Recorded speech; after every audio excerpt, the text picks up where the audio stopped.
The battle was over, but none could say that peace had returned to Cartano. The lesser moon and the winged abomination that burst from its belly had visited devastation on the once fertile flats, leaving naught but a scarred wasteland for as far as the eye could see. Matron, have mercy. I have died and gone to the seventh hell. Elder Seedseer, come quickly. Kan-e-senna turned with a start, the sudden cry rousing her from a moment's reverie. She forced her eyes to focus on the speaker, a young serpent his armor caked with dirt and gore, beckoning with a bloodied hand. My lady, there's something trapped beneath the steel beast. Mustering her strength, Kan-e-senna joins the youth beside a fallen Magitek Reaper. From beneath the wreckage, she could make out the anguished groans of one tenuously clinging to life. One of our own, crushed by the armor of a fallen foe? At the Elder Seedseer's command, 5 soldiers joined their strength, slowly raising the battered hulk to free the unfortunate soul caught beneath. Even as the ponderous mass rolled aside, however, it became clear that the survivor had sworn no oath of allegiance to the Twin Adder, nor any company of the Eorzean Alliance. Clad in armor of the same unholy steel as the Magitek monster which had entombed him, the Huron youth met Kan-e-senna's gaze. Not yet a man grown. There he lay, bloodied and battered, on this god's forsaken battlefield. Nofika have mercy. He is but a boy, forced into service against his will like as not, ordered to lay down his life for a cause he scarce understands. A strapping Ellison serpent stepped forward, seizing the youth's shoulder with a mailed fist and bringing the edge of his jade-hilted blade to the boy's throat. But say the word, my lady, the lad will feel no pain. Stay your hand. Kan-e-senna's voice was soft yet stern. He may have fought against us on the battlefield, but the battle is over. Now he is but a wounded child in need of care. Care that none save us can provide. Aye, my lady. The soldier hastily sheathed his blade, his expression carefully neutral. Taking up Claustrum, the staff of legend carved from arbor immemorial, the Elder Seedseer stepped forward and focused her thoughts on the wounded youth. O guardians of this land, let the breath of life sweep across this plain that it may mend this child's broken body and bring succor to his wounds. What left Kan-e-senna's lips as a whisper rose to echo across the flats. A gentle breeze broke the eerie stillness in the air, whistling as it swirled about the spot where the boy lay still. The tortured grimace on the youth's face slowly loosened. His eyes opened for a brief moment, then closed in peaceful slumber. The boy will live. Bear him to the rear guard and see that he receives rest and nourishment. As you wish, my lady. For the next few bells, mayhap a full turn of the sun, she could not say, Kan-e-senna walked the battlefield, tending to the wounded. Eorzean, Garlean, friend or foe, it mattered not. These people cry out to me to ease their pain. Threading her way through the carnage, she weaved the incantations that would close wounds and ease anguish, bringing solace to the suffering. And yet for every one that she saved, countless scores were beyond saving. Looking out upon the bodies of the fallen, the Elder Seedseer proclaimed, "They gave their lives in the name of hope, and hope forsook them," came the silent reply. "They would never have come here, if not for me." As leader of Gredania, a nation barely a stone's throw from Garlean-held territory, it was Kan-e-senna who first reached out to her comrades in Uldar and Limsa-Lominsa, setting in motion the events that would lead to the reformation of the Eorzean Alliance. A seeker of harmony in all things, the Elder Seedseer never had any wish to lead her people into a bloody conflict. Serenity, purity, sanctity, the virtues she held so dear, were nowhere to be found on the desolate fields of Cartano. Yet what other choice had there been? The prophesied calamity could not simply be ignored, not if Eorzea was to have any hope of a peaceful tomorrow. If there was even a chance that it could be averted, was it not her duty to try? Alas, the task had proved beyond her. Dalamud had fallen, unleashing Bahamut's terrible vengeance upon the land, and now the 7th Umbral era was upon them. Despite her best efforts, Eorzea's dream of hope had given way to a waking nightmare. Kan-e remained in Cartano for several days, seeking out what few survivors remained, and saving those that could yet be saved. Staring out over the wrack and ruin, she would often think upon the decisions she had made prior to that calamitous day. Was their suffering and sacrifice inevitable? Was there truly no other way? She could not say for sure, Nor was her uncertainty limited to past events. By tarrying so long in Carteneau, was she not failing her people? Was her place not with them back in Gridania? They too are suffering. On more than one occasion, she resolved to return to the Twelveswood, only to reconsider. Her siblings and fellow seedseers, a-ruhn and raya-o, had stayed behind to watch over the forest, as did many skilled and compassionate hearers. I trusted them then, I must trust them now. Those who sacrificed themselves on the battlefield had done so at her command. Until I have done all that I can for them, my place is here. She pressed on, scarcely stopping to eat or sleep. In the faces of the men and women she saved from death and suffering, she found strength to carry on. The sun rose and set, and one day blurred into the next. But toward the close of the first week, the search parties had begun to return empty-handed. Among the soldiers who had stayed behind to assist in the relief effort, morale was low. They had seen the corpses of too many of their comrades, and their thoughts inevitably turned to the friends and loved ones awaiting their return home. I have asked enough of them. It is time. Summoning her most senior officers to her tent, kan-e gave the long-awaited order. Begin preparations for withdrawal. We're going home. After our men had dispersed, the elder seedseer stepped out onto the ravaged plain one last time. My work here is not yet done. It had always been there in the corner of her mind, but she had been too absorbed in the healing of the wounded to act upon it until now. Tracing the tatters of her memory in the etheric currents in the air, kan-e-senna scoured the battlefield. Minutes became hours, her search yielding naught but devastation. I know it is here. Archon Louis-Soir, show me the way. The words were still on her lips when she saw it. There, nestled in the lee of a blackened crag, rested the shattered remains of a staff. Tupsamati. kan-e recognized the great staff at once. Even lying there in pieces, its power was plain. She could feel the etheric energies which radiated from it as keenly as one might the warmth of the sun. Quite how she had known that the staff had survived the Elder Primal's fury she could not say. Standing there, it almost seemed as if the Archon's benevolent hand had guided her. This thought served to lift her spirits, and she forgot her aching legs. Your death shall not be in vain, my friend. Though Louis-Soir's great wisdom was lost to Eorzea forever, at least those destined to carry on his legacy would have his most cherished relic. The next day, kan-e returned home, much to the relief of her countrymen. Gridania had not been spared Bahamut's wrath, and the return of the elder seedseer was a source of much comfort to all, as they struggled to pick up the pieces of their shattered lives. Strong they are in the face of such adversity, but the road ahead will not be easy. While overseeing the reconstruction of her home, kan-e-senna was reunited with two members of Master Louis-Soir's Circle of Knowing who had stayed behind to lend their aid to Gridania in her time of need. One day, when the time seemed right, she approached them. Ida, Papalimo, my friends. Kan-e-senna searched for the right words, but they would not come. Holding out an ornate box of rosewood bearing the mark of the Carpenters Guild, she simply nodded. For us? Oh, kan-e, you shouldn't have... Ida's smile froze as she raised the lid. But Master Louis-Soir, they said he was... But I hoped... kan-e saw tears well up in the girl's eyes, and soon enough her shoulders began to shake. Even Papalimo, not one for emotional outbursts, was unable to contain his grief, and so the three of them shared a moment of mourning for the fallen Archon. The Lullafell was the first to compose himself. Clearing his throat, he proceeded to expound upon the relic and its origins, as much, kan-e suspected, to distract as to enlighten. Tupsamati, he explained, was fashioned from stone engraved with ancient incantations and a treasured horn of bone passed down from antiquity. As his late master had told it, the staff was the beacon that would summon the 12 down from the heavens and bring about Eorzea's deliverance.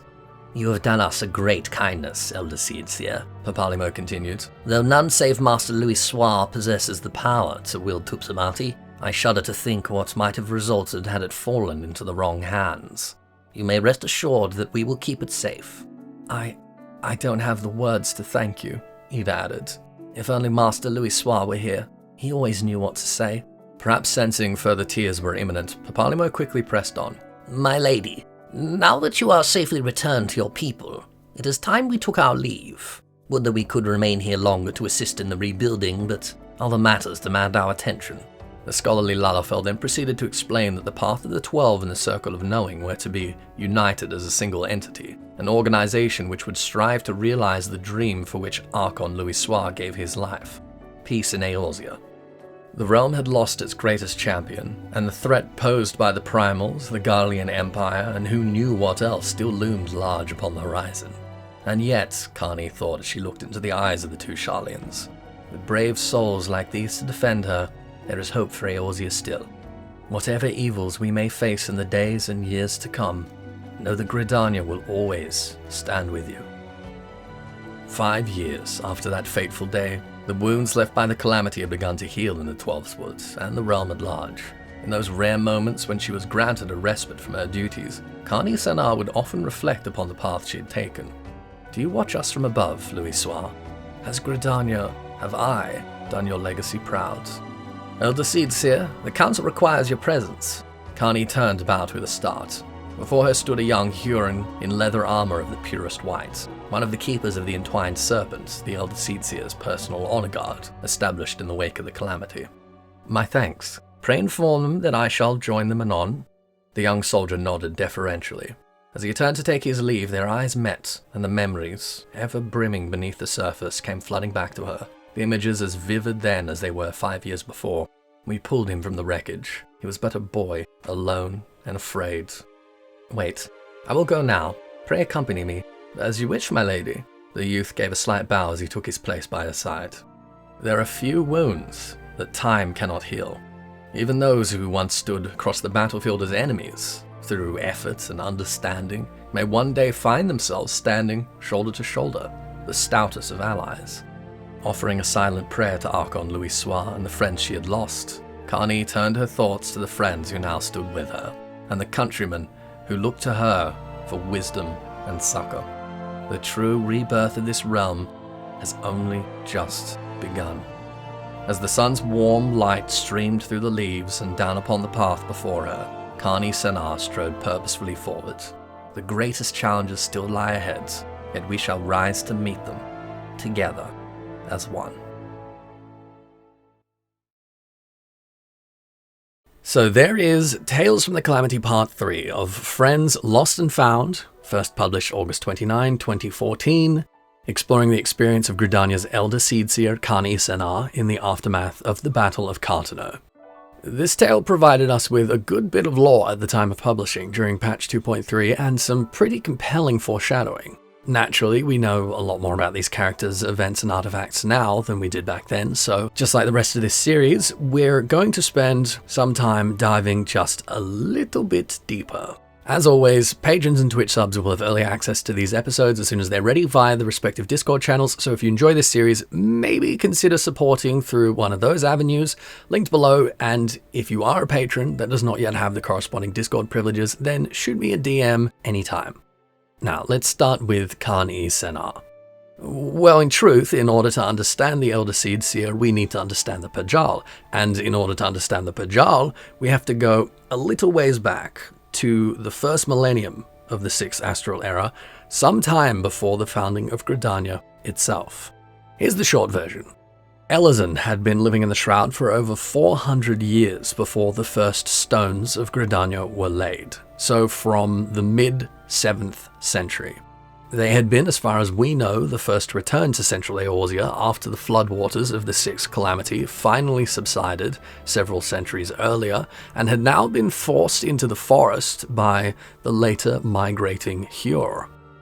The 12's wood had grown after the fall of Andopor, at the will of the elementals reclaiming the land, determined to protect it from the mortals that had so damaged it throughout the previous era. The Elazin immediately incurred the ire of these elementals, which would come to be known as the Green Wrath, all the creatures and the forest itself mobilizing against them. Unable to survive for long on the surface, they formed communities in caves throughout the forest and began to tunnel underground. Almost a century later, the Hyur began to settle here as well, and after a generation of clashing violently, the two races of Hyur and Elazin reconciled and together established the subterranean city of Gelmora, which thrived for 300 years. After the Ixal were evicted from the forest in the early 11th century, Gelmoran conjurers saw an opportunity to forge an alliance with the elementals and began attempting to communicate. The Hjor-Jorn Lightheart finally established a connection with the elementals in 1076 and negotiated a pact. They bequeathed him with some kind of magical light, and he became the first Seed Seer. According to the pact, the Hjor and Elazin would defend and nurture the forest, and the elementals would exclude them from the Greenwrath. The Hedge was established as a magical ward by which the elementals could defend the Twelveswood from outside threats, and the mortals were charged with its maintenance. Construction of Gridania began the following year, and Gelmoral was almost completely abandoned basically overnight.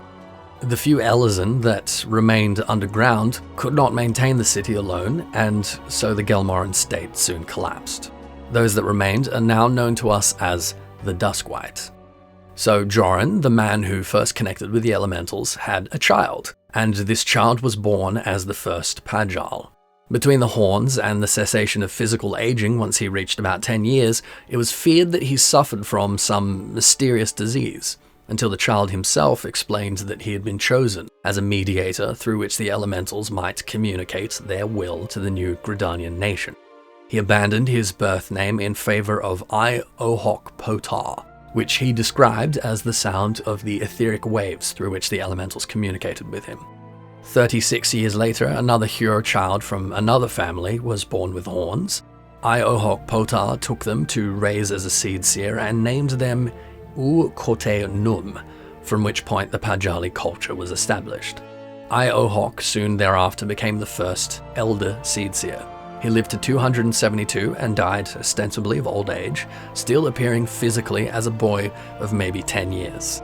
Considering the fact that Pajal are creatures of such youthful longevity, you might assume that kan-e, as the elder seed seer, would be hundreds of years old, but she is in fact only 28, 23 at the time of the Calamity and this tale. The eldest known living Pajal is actually e-sumi-yan, master of the Conjurers Guild, whom is believed to be at least 230 years old. Now, the title of Elder Seed Seer, of course, denotes the leader of the Seed Seer Council, selected from among the hearers, conjurers that can sense the voice of the elementals. Seed Seers have almost always been Pajali, and it is uncommon for more than one Seed Seer to have lived at the same time, although there are currently 3. All from the same Hjor family, of whom kan-e is the eldest. As mentioned in the tale, her siblings had remained behind to watch over the Twelveswood, and would have faced immense trials in the fallout of the Calamity, which decimated the forest. Raya-o and a-ruhn-senna would have been only 16 and 13, respectively. The Seed Seer Council is comprised not only of the Seed Seers, but of all the senior hearers, whom ordinarily discuss together their interpretations of the will of the elementals, subsequently arbitrating and voting upon all matters of law and state. But since the Calamity, kan-e has held emergency supreme executive power. The Calamity severely weakened the elementals to the point where they can no longer effectively maintain the hedge or defend themselves, and between this and the persistent Garlean threat, the council can't really waste time and energy in division and deliberation. Just as in Limsa and Uldar, the defeat or permanent mitigation of the Garlean threat will cause a reassessment of the Gridanian leadership structure, but as overwhelmingly the most unified of any Eorzean nation-state, it is unlikely to cause the same kind of conflict that it almost certainly will within the others. Now, this is a bit of a tangent, but something that we have realized since 2.3 is that there might be some ontological relation between the hearers of the Twelveswood and the Udgan, or shamans, of the Azim Steppe Mole tribe. They perform an identical function, advising the governance of the mole in deference to the whispers of unseen old gods of the land, which only they can understand. These ancient kami of the steppe might be the mole's interpretation of the same kind of entities as the Twelveswood elementals. But these tales aren't about the Zayla, at least not until later, and mole culture isn't the only extraneous lore which that of the Pajal might shed some light on. The first expression of kan-e-senna's power as a child was actually the gift of prophecy. she had predicted both a fire and a locust plague with great detail and precision by the age of 6.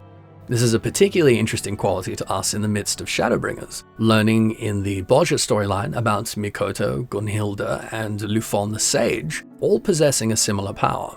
Although Mikoto believes that each of these are the result of the echo, the origin of Kan-e's power is rather the intercession of the elementals, themselves spawned from the essence of Nofika, also the Pajal believe. Their relationship to the elementals also grants the Pajal an effortless proclivity for channeling ambient ether in the tradition of conjury. Although she does not, as far as we know, possess the echo, the power conferred onto Kan-e by the elementals seems to have similar qualities. As the greatest among the Pajal, kan-e-senna is pretty widely considered to be one of, if not the most powerful living mortal magic wielder in the world. This power is no doubt greatly supplemented by that of one of the legendary staves mentioned in this tale, Claustrum. The eldest and most powerful of the 12 elementals, known as the Great One, is supposed to dwell within the 1,000-year-old guardian tree of the Central Shroud. Claustrum was carved from a branch gifted by the Great One from the canopy of this tree, and has the power to dispel any of the elemental's wards. Although claustrum is a Latin word for a physical ward or enclosure, in Gridania it comes from a presumably Pajali word for key. Claustrum was actually taken by Alamegan forces at the First Battle of Tonolka during the Autumn War, a little over a century ago, in 1468, after Gridanian commander Osborne convinced the Seedseers to lend it to him for a poorly conceived frontal assault.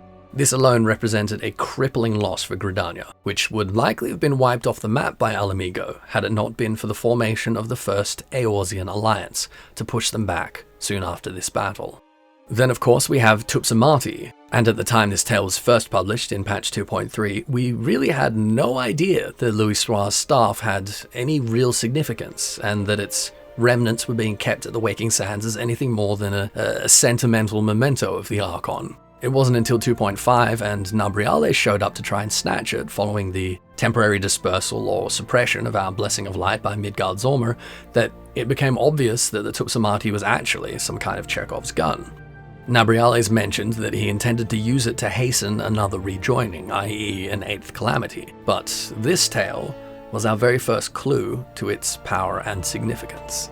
Of course, the true nature of Tupsamati is still very much a mystery. The horn at its tip is an artifact acquired by Sharlians of antiquity known as the Key. It is believed to be one of a collection of similar horns, at least 2 of which were discovered in Eorzea in 1562 and were salient to the 1.0 MSQ for characters starting in either Limsa or Uldar.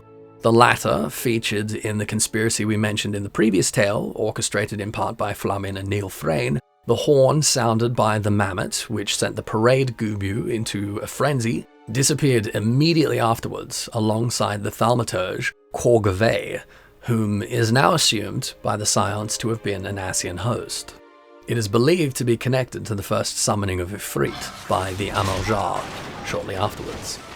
We also covered the coup d'etat of then Commodore Sthalman, aka Rostenthal, in the first tale, who acquired another such horn from Seal Rock, which was ultimately claimed by the Ascian Travanchet. Seal Rock, of course, turned out to be an Allagan facility dedicated to the study of Omega.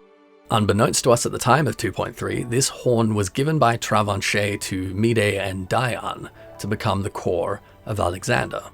We know that these horns are capable of drawing ambient ether in far greater quantities than pretty much any other known medium, that they are sought by the Ascians and used to facilitate the summoning of primals. It seems fair to speculate that they have some relation to the ancients' creation magics, and may even be relics of the pre-sundered world.